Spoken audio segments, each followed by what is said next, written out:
My dear students, welcome to your master chem channel. कैसे हैं प्यारे बच्चों? Very good.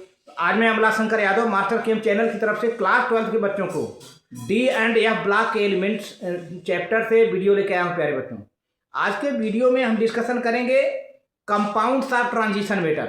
प्यारे बच्चों, ट्रांजिशन मेटल के बहुत से कंपाउंड्स हैं और चूंकि 12th में दो कंपाउंड के बारे में विशेष तौर से आपको पढ़ना है। वे दो कौन कंपाउंड हैं? पोटेशियम डाइक्रोमेट K2Cr2O7 और पोटेशियम परमैंगनेट KMnO4।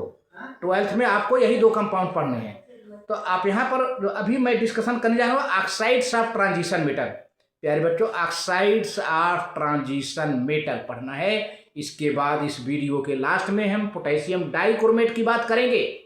इसके बाद पोटेशियम डाइक्रोमेट की ढेर सारी प्रॉपर्टीज हैं, उसका हम अगले वीडियो में डिस्कशन करेंगे। ढेर सारी प्रॉपर्टीज पोटेशियम डाइक्रोमेट की है। तो आज के वीडियो में केवल हम oxides of transition metal potassium dichromate तक हम बताएंगे। इसके बाद पोटेशियम डाइक्रोमेट की प्रॉपर्टीज ढेर सारे उसके फीचर्स हम नेक्स्ट वीडियो में लेकर जाएंगे, तो जहाँ पर आपको डिटेल स्टडी करना पड़ेगा। तब पोटेशियम परमैंगनेट का नंबर आएगा प्यारे बच्चों, जो कि पोटेशियम डाइक्रोमेट में बहुत ही इंपॉर्टेंट क्वेश्चन ऑब्जेक्टिव में आया है। और टाइट्रेशन में सर लोग आते हैं तो ऑब्जेक्टिव क्वेश्चन में पूछ लेते हैं वाइवा में पोटेशियम डाइक्रोमेट से। प्यारे बच्चों, तो चलते हैं, देखते हैं। हाँ, तो प्यारे बच्चों, ये लेक्चर नंबर 15 है, क्लास 12 लेक्चर नंबर 15। चैप्टर का नाम है D and F block elements, some important compounds of transition elements. तो इम्पॉर्टेंट कंपाउंड प्यारे बच्चों बहुत होते हैं, लेकिन आपको यहाँ पर पढ़ना है K2Cr2O7 पोटेशियम डाइक्रोमेट पढ़ना है, और दूसरा कंपाउंड KMnO4 पढ़ना है, जिसके लिए कई वीडियो मुझे बनाने पड़ेंगे 12th क्लास में। इन्हीं दो कंपाउंड के बारे में ढेर सारी प्रॉपर्टीज, बहुत लंबा है, लेकिन तोड़ तोड़ करके वीडियो को ज़्यादा छोटा नहीं करना है, लेकिन इसके बारे में कई पार्ट करके मुझे आपको देना है। प्यारे बच्चों, चलते हैं पहले ऑक्साइड्स ऑफ ट्रांजिशन मेटल, जिसमें कई मेटल आ जाते हैं। ट्रांजिशन मेटल के ऑक्साइड्स क्या होते हैं? तो देखिए, आपका जो टॉपिक है ऑक्साइड्स ऑफ ट्रांजिशन एलिमेंट्स। तो प्यारे बच्चों, मेटल के ऑक्साइड ज़्यादातर बेसिक होते हैं, लेकिन जैसे जैसे ऑक्सीडेशन नंबर बढ़ता है प्यारे बच्चों ना, उनका ऑक्साइड जो है मैक्सिमम ऑक्सीडेशन स्टेट पर एसिडिक हो जाता है। यही तो समझने की बात है। कम ऑक्सीडेशन स्टेट पर मेटल का ऑक्साइड बेसिक होता, लेकिन मैक्सिमम ऑक्सीडेशन स्टेट पर मेटल का ऑक्साइड एसिडिक हो जाता है। और जो बीच के ऑक्सीडेशन स्टेट हैं, उसमें मेटल का ऑक्साइड एम्फोटेरिक हो जाता है। एम्फोटेरिक माने वो मेटालिक ऑक्साइड जो है बेसिक भी होता है और एसिडिक भी होता है। ये हुआ एम्फोटेरिक का मतलब। तो चलते हैं पॉइंट वाइज, आप कॉपी कलम लेकर बैठ जाओ प्यारे बच्चों, पॉइंट वाइज नोट करना शुरू कर दीजिए। पॉइंट वाइज, जी हाँ। तो देखिए, पहला पॉइंट है metals of first transition series form oxides with oxygen at high temperature. First transition series के यानी 3D series, first transition series की बात आए तो आप समझिए 3D सीरीज के जितने भी ट्रांजिशन मेटल्स हैं वो अपना ऑक्साइड हाई टेम्परेचर पर बनाते हैं, काफ़ी टेम्परेचर बनाते हैं। सेकेंड पॉइंट है the oxides are formed in the oxidation state +1 to +7। ये जो ट्रांजिशन मेटल के ऑक्साइड्स हैं वे +1 से लेके +7 तक के ऑक्सीडेशन स्टेट पर अपना ऑक्साइड बनाते हैं। The highest oxidation state in oxides of any transition metal is equal to its group number. प्यारे बच्चों, किसी भी ट्रांजिशन मेटल की अपनी जो हाईएस्ट है, यहाँ पर जो वर्ड आ रहा है हाईएस्ट ऑक्सीडेशन स्टेट, उसकी मैक्सिमम ऑक्सीडेशन स्टेट जो है उसके ग्रुप नंबर के बराबर होती है। जैसे स्कैंडियम का मैक्सिमम ऑक्सीडेशन स्टेट +3 होता है, तो स्कैंडियम +3 तीसरे ग्रुप का है ना। अब यहाँ पर मैंगनीज का जो है ऑक्सीडेशन नंबर हाईएस्ट, वैसे मैंगनीज का कई ऑक्सीडेशन स्टेट होता है, लेकिन हम हाईएस्ट की बात करें तो मैंगनीज का ऑक्सीडेशन नंबर +7 होता है हाईएस्ट। तो मैंगनीज 7 ग्रुप से है, 7th ग्रुप से बिलोंग है। जैसे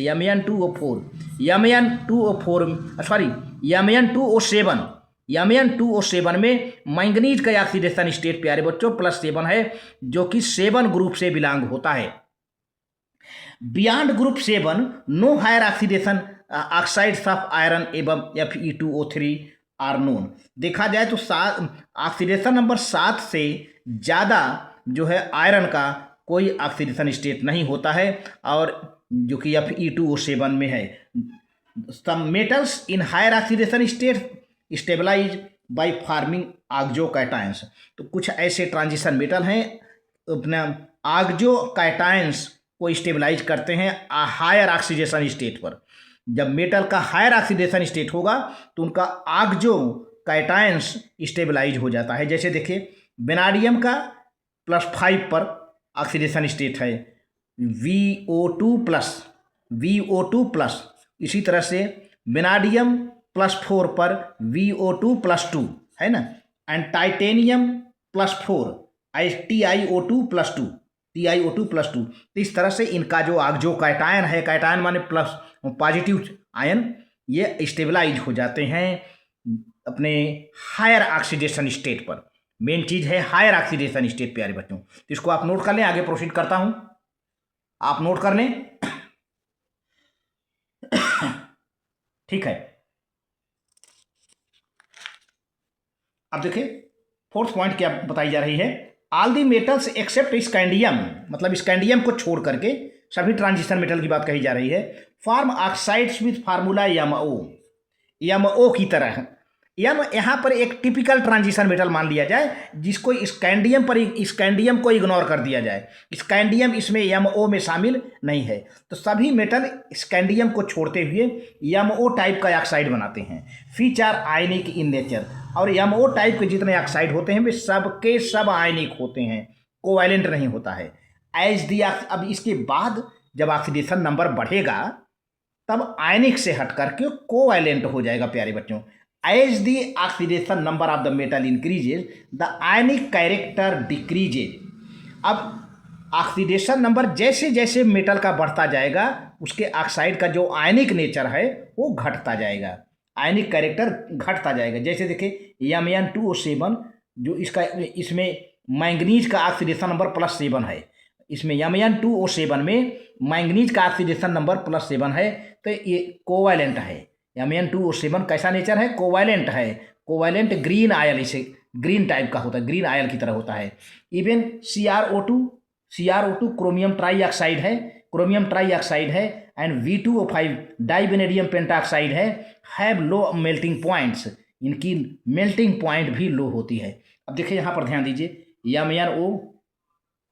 Mn3O4, Mn2O3, MnO2, Mn2O7। अब देखिए MnO में अब मैंगनीज की ऑक्सीडेशन नंबर +2 है, Mn3O4 में मैंगनीज की ऑक्सीडेशन नंबर +8/3 है, फ्रैक्शनल है। Mn2O3 में मैंगनीज की ऑक्सीडेशन नंबर +3 है, MnO2 में मैंगनीज की ऑक्सीडेशन नंबर +4 है, Mn2O7 में मैंगनीज की ऑक्सीडेशन नंबर +7 है। तब आप देखिए मैंगनीज की ऑक्सीडेशन नंबर यहाँ +2 से चल करके +7 तक बढ़ता जा रहा है। आप समझ लीजिए कि ये आयनिक होगा, और ये लास्ट वाला क्या है, ये कोवैलेंट होगा।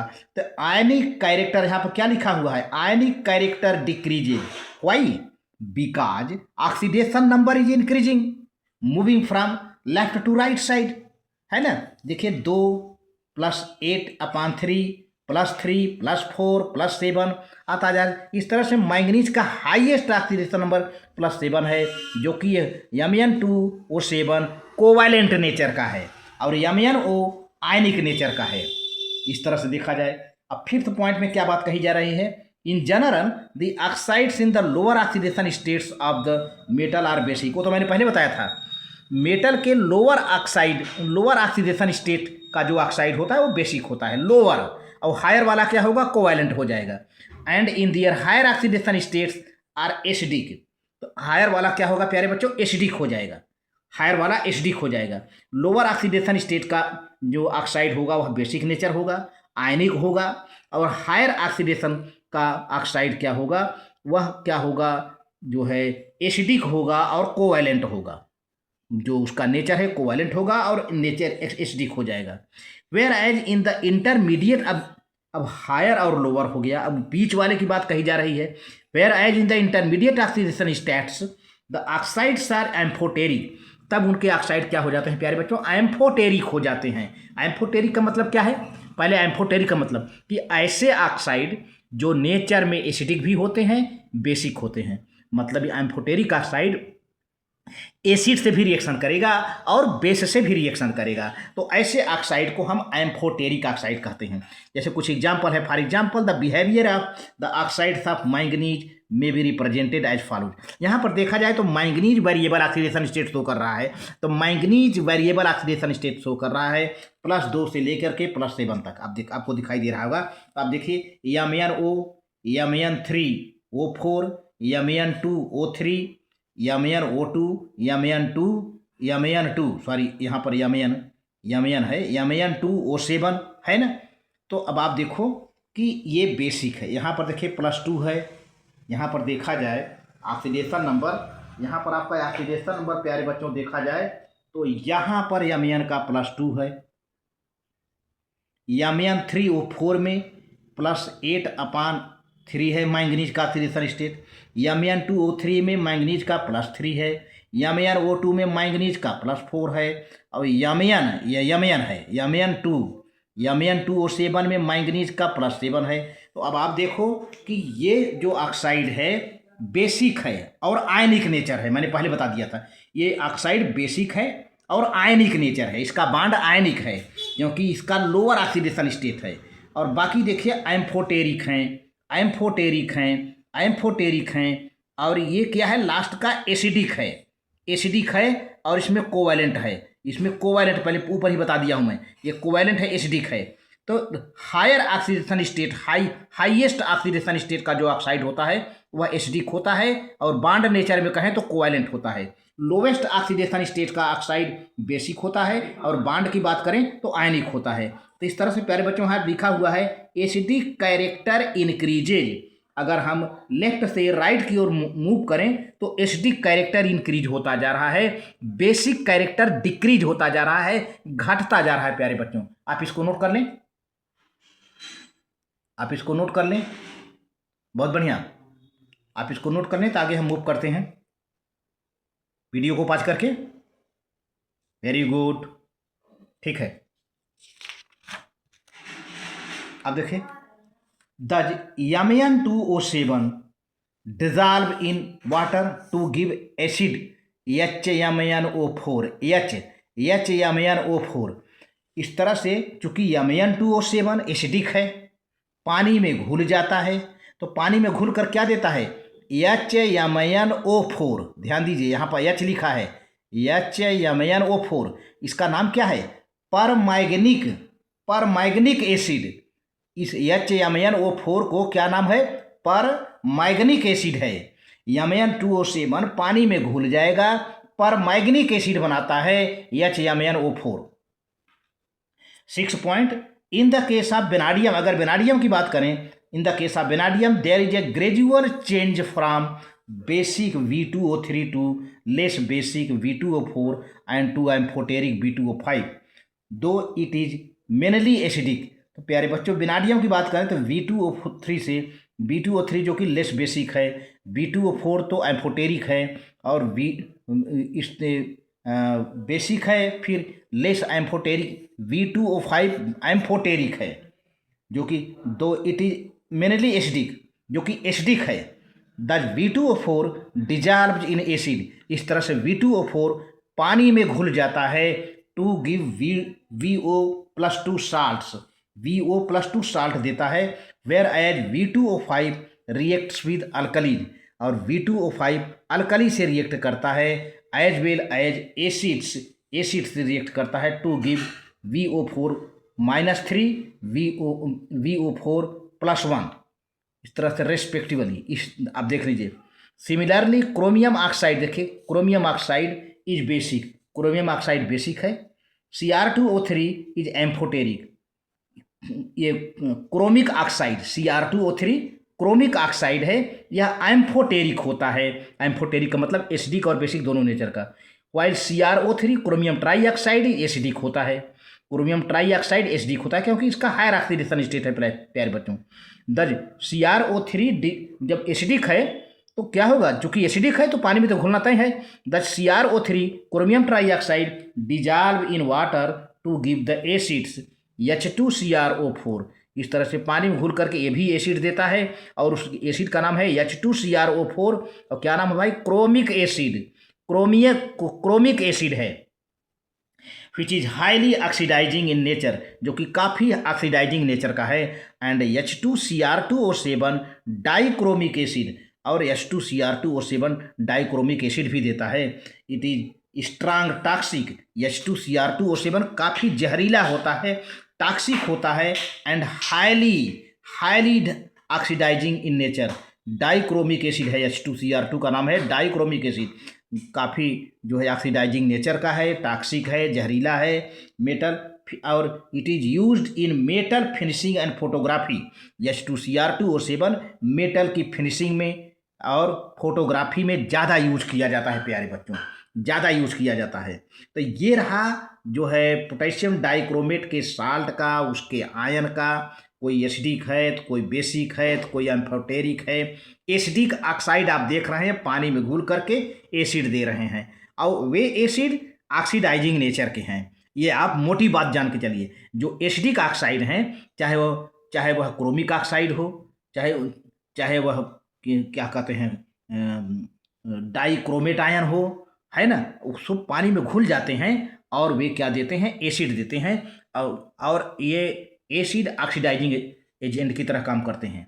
Salts containing oxo anions of transition metals, transition metal के कुछ साल्ट हैं जो कि ऑक्सो एनायन बनाते हैं। ऑक्सो एनायन क्या है भाई, ऑक्सीजन के साथ बांड बना के ऑक्सो एनायन देते हैं। इसको समझिए पहले ऑक्सो वर्ड, यहाँ पर ऑक्सो वर्ड को लेकर के आगे समझना है, क्योंकि ऑक्सो वर्ड जब नहीं समझ में आया तो आपको कुछ नहीं समझ में आया। तो आपको धीरे धीरे हम उसी को समझाने की कोशिश करते हैं। Oxo anions of transition metals are negatively charge, transition metal के जितने ऑक्सो एनायंस हैं वो निगेटिवली चार्ज होते हैं। पॉली एटॉमिक आयंस जैसे MXOI, एक कोई है MX यम मेटल है, वो ऑक्सीजन ही है, तो मेटल का ऑक्साइड MXOI पर -N charge formed by the covalent bonding. जो ये ऑक्सो आयंस हैं निगेटिवली चार्ज हैं, वे कोवैलेंट बॉन्ड से बनते हैं। ध्यान दीजिए, इसमें आयनिक बॉन्ड नहीं होता है, कोवैलेंट बॉन्ड से बनता है, फॉर्म्ड बाय कोवैलेंट बॉन्डिंग। आप इसको नोट करें प्यारे बच्चों, तो आगे प्रोसीड करता हूं, आप इसको नोट कर लीजिए। वेरी गुड, ठीक है। तो ये यहां पर देखा जाए कि formed by covalent bonding between transition metal in high oxidation state and oxygen. तो प्यारे बच्चों, जो ऑक्सो एनायन बनते हैं वो कोवैलेंट बॉन्ड से बनते हैं। कोवैलेंट बॉन्ड किसके किसके बीच में बनता है, high oxidation state transition metal, ऐसे ट्रांजिशन मेटल जो हाई ऑक्सीडेशन स्टेट शो कर रहा होगा उसके बीच और ऑक्सीजन के बीच। तो हाई ऑक्सीडेशन स्टेट वाले ट्रांजिशन मेटल के बीच और ऑक्सीजन के बीच जो है बॉन्ड बनता है, कोवैलेंट बॉन्ड बनता है, और वह ऑक्सो एनायन हो जाता है। These typically form with higher valence metals, ये ऐसे ऑक्सो एनायन कौन बनाते हैं, जो हायर वैलेंस मेटल होते हैं।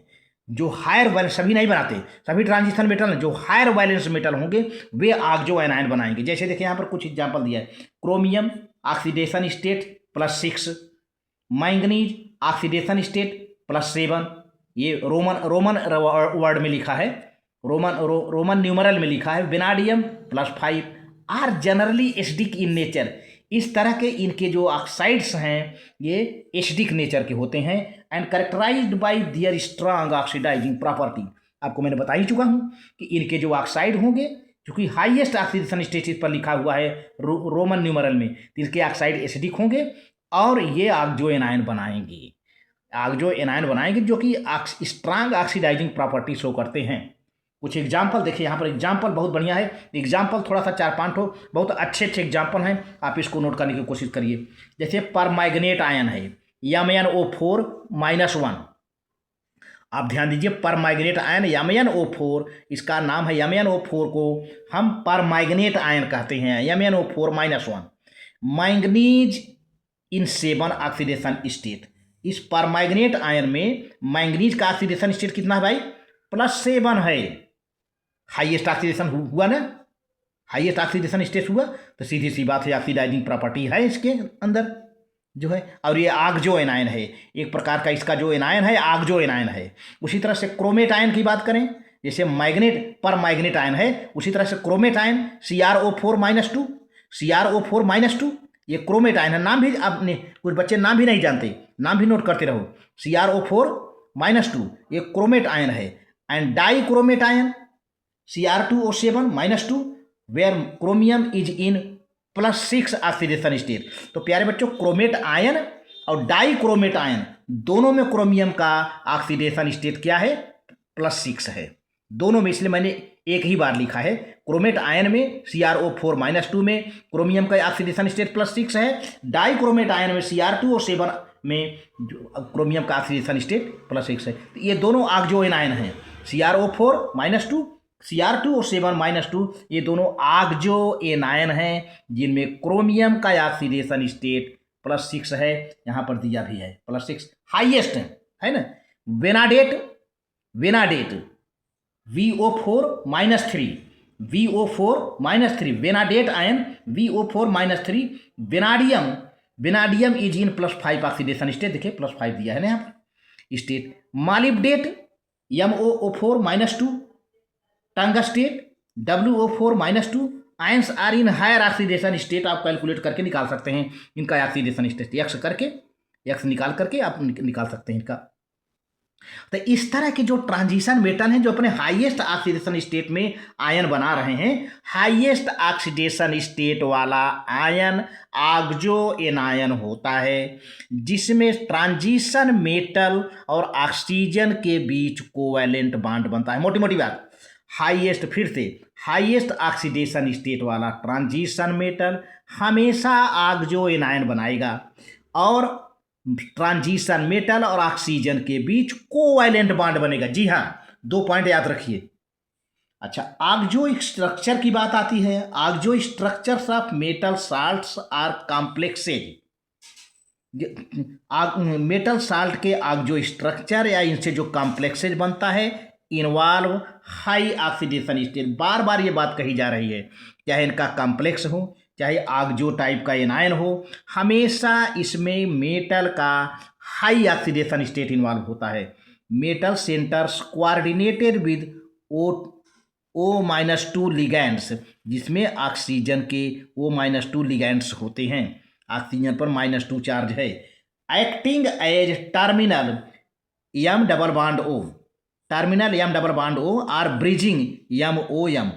टर्मिनल होगा तो M डबल बॉन्ड होगा, टर्मिनल होगा तो मेटल, ट्रांजिशन मेटल के साथ ऑक्सीजन के बीच डबल बॉन्ड बनेगा, और ब्रिज बनाता होगा तो ट्रांजिशन मेटल फिर ट्रांजिशन मेटल बीच में ऑक्सीजन, किनारे किनारे ट्रांजिशन मेटल होगा, साइड बाय साइड एंड पर ट्रांजिशन मेटल होगा, और दोनों ऑक्सीजन से लिंक होंगे तो ब्रिज बन रहा है।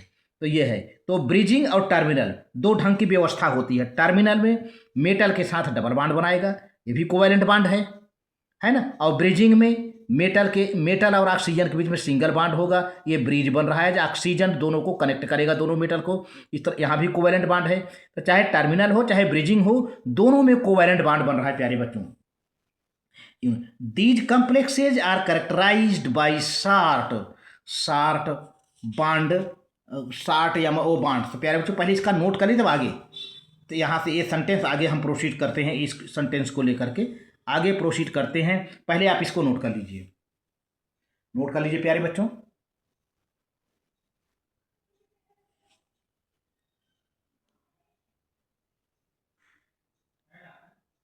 आप इसको नोट कर लें।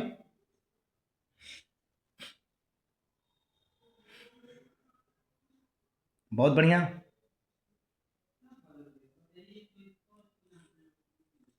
Very good. हाँ तो प्यारे बच्चों, यहाँ पर ये है, these complexes are characterised by short MO bond मैंने मेटल ऑक्सीजन बाड, इनका बाड लेंथ शार्ट होता है, यानी दिया है इसका रेंज जो है 1.6 से लेकर 1.7 एंगस्ट्रॉम होता है। The two salts containing oxoanions will be studied in the class 12th। प्यारे बच्चों, मैंने शुरू में कह दिया था वीडियो के स्टार्ट होने के पहले कि आप 2 साल्ट यहाँ पढ़ेंगे, 2 साल्ट पढ़ेंगे जिसमें आक्सोएनाइन होता है, namely potassium dichromate and potassium permanganate. आपको यही इतना पढ़ना है 12th में। तो हम पोटेशियम डाइक्रोमेट इस वीडियो में केवल पढ़ते हैं, जिसके बाद इसकी प्रॉपर्टी वगैरह अलग वीडियो में जाएगा क्योंकि लंबा पड़ जाता है। तो पोटेशियम डाइक्रोमेट प्यारे बच्चों फार्मूला है K2Cr2 और 7। इसमें आक्सो एनायन है। पोटेशियम डाइक्रोमेट में कौन सा एनायन है? आक्सो एनायन। ठीक है, आक्सो एनायन क्या होता है? ऑक्सीजन और मेटल के बीच जब मेटल का हाईएस्ट ऑक्सीजन स्टेट होगा तो ऑक्सीजन और मेटल के बीच कोवैलेंट बॉन्ड बनता है।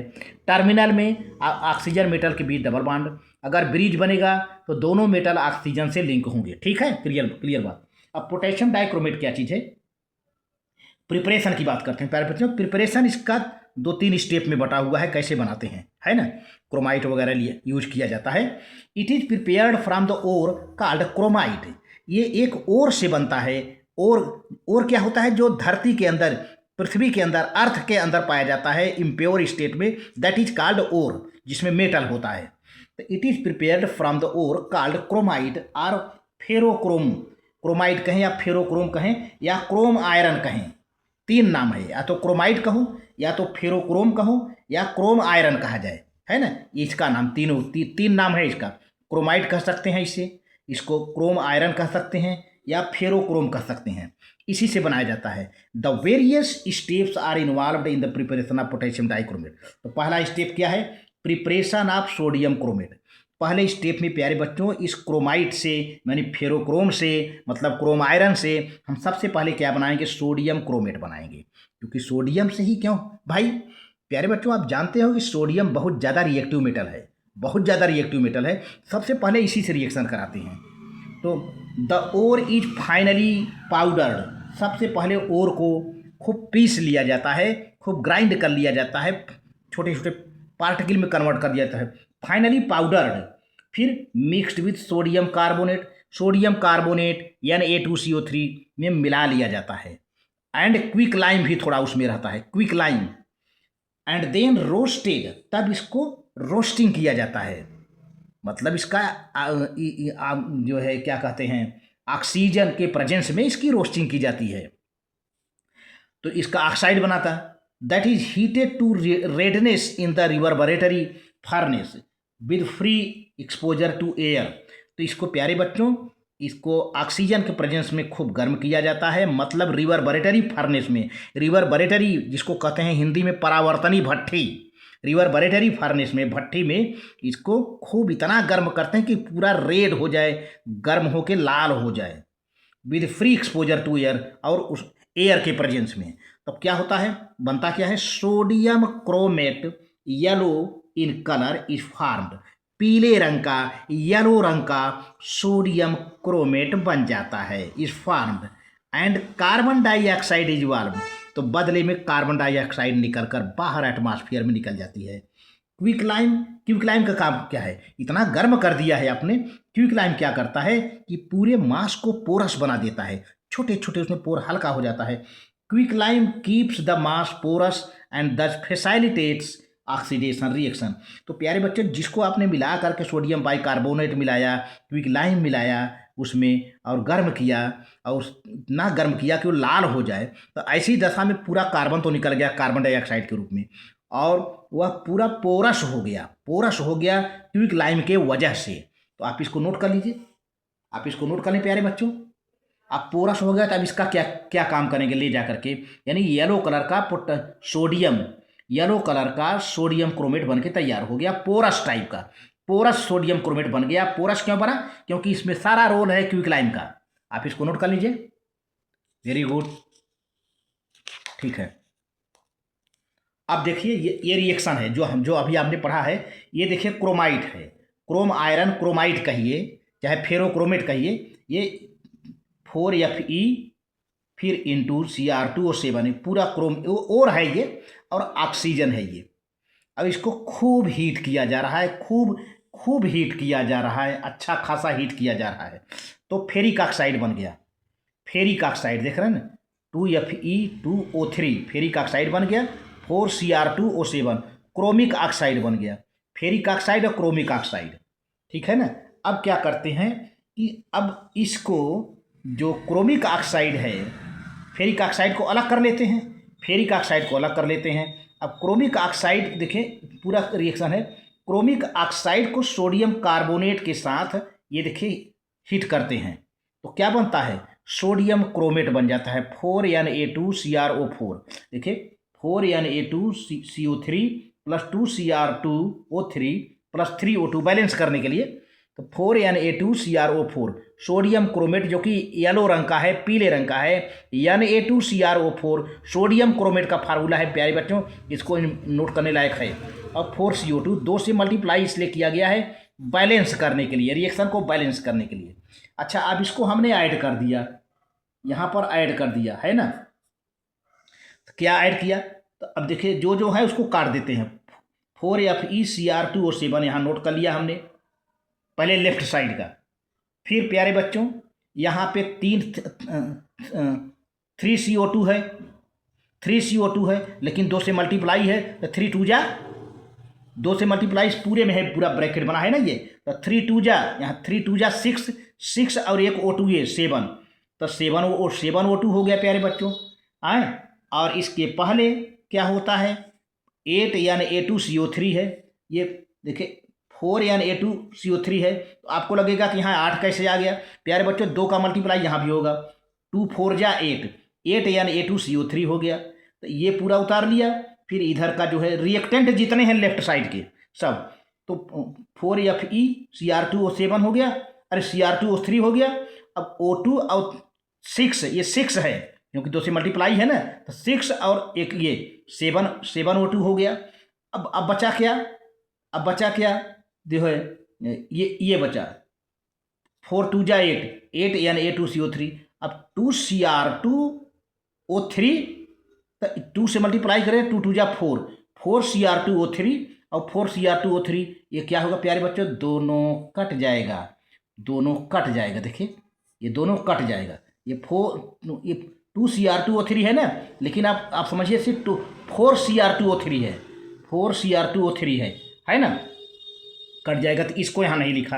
अब चलिए अब राइट साइड की ओर दोनों का रिएक्टेंट देखें। राइट साइड में क्या है, यहाँ पर 2Fe2O3 है, तो 2Fe2O3 हमने यहाँ नोट कर लिया, बहुत बढ़िया, यहाँ नोट कर लिया। अब ऊपर तो कुछ बता नहीं है ऊपर वाले में, नीचे देखते हैं 4Na2CrO4, 4Na2CrO4 है, लेकिन 4 नहीं रहेगा, 4 2 जा 8, 8 यानी A2CrO4 हो गया, सोडियम क्रोमेट जो येलो रंग का होगा ये आ गया, ठीक है, ये भी नोट कर गया।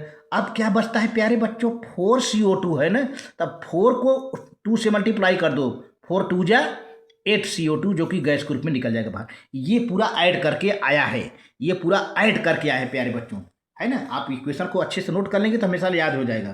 तो आफ्टर द रिएक्शन, जब रिएक्शन हो जाती है प्यारे बच्चों, ये सोडियम क्रोमेट बन जाता है, तब क्या होगा, इसमें देखिए सोडियम क्रोमेट के साथ बहुत सी चीज़ें बनी हैं। कार्बन डाइऑक्साइड तो निकल जाएगा प्यारे बच्चों, कार्बन डाइऑक्साइड निकल जाएगा। अब सोडियम क्रोमेट और फेरिक ऑक्साइड की बात आती है, तो क्या करेंगे उसके लिए ध्यान दीजिएगा।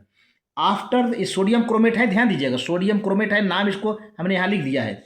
After the reaction the roasted mass is extracted with water when sodium chromate is completely dissolved while ferric oxide is left behind। तो प्यारे बच्चों इस पूरे रिएक्शन के बाद जो है ये पूरा जो मास है इसको पानी में खूब घोल लेते हैं, मिला देते हैं। तो मिला देते हैं तो क्या होगा, सोडियम क्रोमेट तो भाई पानी में पूरा घुल जाएगा, कंप्लीटली तुरंत पानी पाते ही घुल जाएगा। लेकिन ये जो फेरिक ऑक्साइड है ये घुलता नहीं, ये ऐसे क्रिस्टल के रूप में पड़ा रहेगा। तब क्या करेंगे, तो ये तो निकल ही गया गैस के रूप में, इसका तो कोई बात ही नहीं भाई, इसका कोई बात ही नहीं रह गया। ये मामला ये तो पानी में घुल गया, गायब, ये गायब नहीं हुआ, पानी में नहीं घुला। अब क्या करेंगे, फिल्टर कर लिया, फिल्टर करके इसको निथार के बाहर। तो जो है क्या होगा, ferric oxide is left behind, ferric oxide रह जाता है, and it is separated by filtration, इसको फिल्टर करके अलग कर लेते हैं।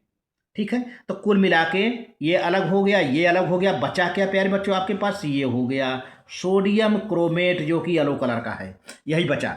अब इसी को लेकर हम आगे प्रोसीड करेंगे, इसी को लेकर सोडियम क्रोमेट को लेकर निकलेंगे। देखिए सारा रिएक्शन का अंतिम रिजल्ट यही है ना, हमको ये मिला, ये मिला, ये मिला, ये तो हवा में चला गया।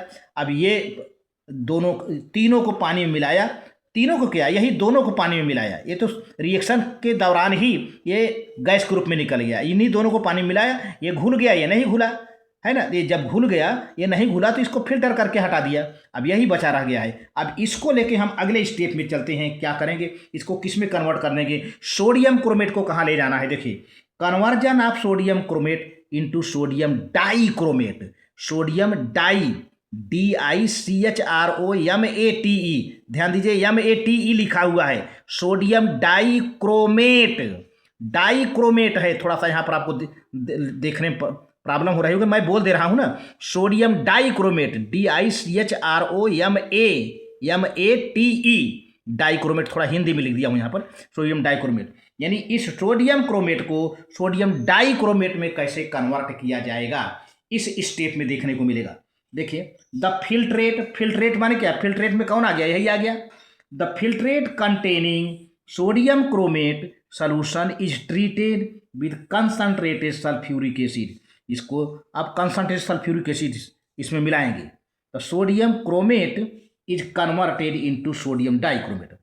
अब इस सोडियम क्रोमेट जो बचा हुआ है, इसको कंसंट्रेटेड सल्फ्यूरिक एसिड से रिएक्शन करवा देते हैं, तो अब सोडियम क्रोमेट सोडियम डाइक्रोमेट में कन्वर्ट हो जाता है। बहुत बढ़िया, देखिए सोडियम क्रोमेट है ना, ये H2SO4 है, सल्फ्यूरिक एसिड है, तो क्या हुआ, ये बैलेंस किया जा रहा है, 2Na2CrO4, सोडियम क्रोमेट है, बैलेंस किया गया है, ये H2SO4 है, सल्फ्यूरिक एसिड, क्या होगा प्यारे बच्चों, Na2Cr2O7, सोडियम डाइक्रोमेट बन गया, क्योंकि सोडियम 4 है ना, 2 2 4, तो Na2Cr2O7 सोडियम डाइक्रोमेट बन गया, और सोडियम सल्फेट यहाँ बन गया H2SO4। बहुत बढ़िया, तो आप इसको नोट कर लें प्यारे बच्चों, आप इसको नोट कर लें, आगे प्रोसीड करता हूँ। बहुत अच्छी बात, ठीक है। अब देखिए सोडियम सल्फेट क्या होगा, सोडियम सल्फेट कम सालबुल होता है, सोडियम सल्फेट कम सालबुल होता है, उसको निकाल देते हैं। सोडियम सल्फेट जो बना हुआ था रिएक्शन है, sodium sulphate being less soluble crystallises out, crystal बन जाता है ये एज डेकाहाइड्रेट, यानी A2SO4 पानी के साथ ये decahydrate, sodium sulphate decahydrate, Deka माने 10 मॉलिक्यूल ऑफ वाटर, तो सोडियम सल्फेट जो है पानी में घुलता नहीं, तो क्या करता है, ये क्रिस्टलाइज हो जाता है, क्रिस्टल के रूप में कन्वर्ट हो जाता है एज सोडियम सल्फेट डेकाहाइड्रेट। क्या नाम है, sodium sulphate decahydrate, and is removed, इसको हटा लिया जाता है। द क्लियर, तब क्या बचा, तब वही सोडियम डाइक्रोमेट बचा। The clear solution is then evaporated in the iron pans, तो बाकी सोल्यूशन, जो बाकी सोल्यूशन रहता है उसको लोहे के एक पैन में, कढ़ाई में उसको खूब गर्म करते हैं, तो जो वाटर कंटेंट होता है इवापोरेट हो जाता है to a specific gravity 1.7। When further crop of the sulphate is formed and is remove, अब फिर sulphuric acid, sorry sodium sulphate फिर बन जाता है, फिर फर्दर क्रॉप ऑफ सल्फेट माने क्या, सोडियम सल्फेट फिर बन जाता है, फिर क्रिस्टलाइज हो जाता है, फिर इसको हटा लिया जाता है, and it is removed and the solution is cooled, फिर सोल्यूशन को ठंडा करते हैं, काफ़ी कूल करते हैं, फिर तब क्या होगा, तब जब ठंडा करते हैं तो क्या मिलता है हमको, फिर orange crystal of sodium dichromate Na2Cr2O7 2S2O separates in standing. अब सोडियम डाइक्रोमेट का ऑरेंज क्रिस्टल मिलता है, इतना गर्म करने के बाद थोड़ा सा पानी रह गया है, डाइहाइड्रेट 2S2O लास्ट में है ना, देखिए इतना गर्म करने के बाद पानी पूरा इवापोरेट हो गया और सोडियम सल्फेट बनता गया, उसको हटाते गए, तो अब हम लास्ट में क्या मिलते हैं हमको, Na2Cr2O7 सोडियम डाइक्रोमेट डाइहाइड्रेट हो गया। अब ये भी इवापोरेट हो जाएगा, गर्म करेंगे ये भी निकल जाएगा, इतना हिस्सा निकल जाएगा, सीधे सीधे यही बचेगा, है ना। अब लास्ट जो स्टेप है, इस सोडियम डाइक्रोमेट को पोटेशियम डाइक्रोमेट में कन्वर्ट करना बाकी रह गया है बस, है ना। तो conversion of sodium dichromate into potassium dichromate, ये डाइक्रोमेट लिखा हुआ है, कन्वर्जन ऑफ यही सोडियम डाइक्रोमेट को पोटेशियम डाइक्रोमेट में, यानी Na2 की जगह K2 आ जाए बस, है ना, ये काम हो जाए। तो इसको क्या करते हैं फिर, hard concentrated solution of sodium dichromate is treated with calculated amount of potassium chloride. क्या करेंगे, इसका गर्म सोल्यूशन पोटेशियम क्लोराइड के साथ ट्रीट कराते हैं, रिएक्शन कराते हैं। तब क्या होगा, when potassium dichromate being much less soluble than sodium salt crystallise out and cooling and orange crystal of sodium potassium dichromate is form. तो पोटेशियम क्लोराइड के साथ कुल मिलाकर इसको जो सोडियम डाइक्रोमेट नहीं है, पोटेशियम क्लोराइड के साथ मिला के रिएक्ट कर देते हैं। तो क्या बन जाता है, ये पोटेशियम क्लोराइड के साथ है, देखिए सोडियम डाइक्रोमेट है और पोटेशियम क्लोराइड है ना, काफ़ी गर्म है, हार्ड है, और रिएक्शन करा देते हैं तो पोटेशियम डाइक्रोमेट बन गया। पोटेशियम डाइक्रोमेट हो गया, ये सोडियम क्लोराइड क्रिस्टलाइज हो जाता है, नमक है, साल्ट है, ये अलग कर लिया जाता है। पोटेशियम डाइक्रोमेट ऑरेंज कलर का मिल गया, ये ऑरेंज कलर का होता है, आपने लैब में देखा होगा, ऑरेंज कलर का होता है प्यारे बच्चों। देख लीजिए कैसे कैसे बना, मैं शॉर्ट में बताता हूँ। क्रोमाइट आयन आया, सोडियम कार्बोनेट क्विक लाइम लिए, गर्म किए, इसके बाद पोरस मास बना, फिर उसको प्यारे बच्चों तमाम प्रोसेस से ले आकर के सोडियम क्रोमेट बना, सोडियम क्रोमेट को सोडियम डाइक्रोमेट में बदल दिया, इसके बाद सोडियम डाइक्रोमेट का पोटेशियम क्लोराइड से रिएक्शन कराया, तब जाके पोटेशियम डाइक्रोमेट जो है सोडियम डाइक्रोमेट को पोटेशियम क्लोराइड से रिएक्शन कराया, तो तब पोटेशियम डाइक्रोमेट जाके मिल जाता है लास्ट में प्यारे बच्चों। ये रहा वीडियो का लास्ट जो है, आप नोट कर लें, इसको नोट कर लें प्यारे बच्चों, बहुत बढ़िया, वेरी गुड।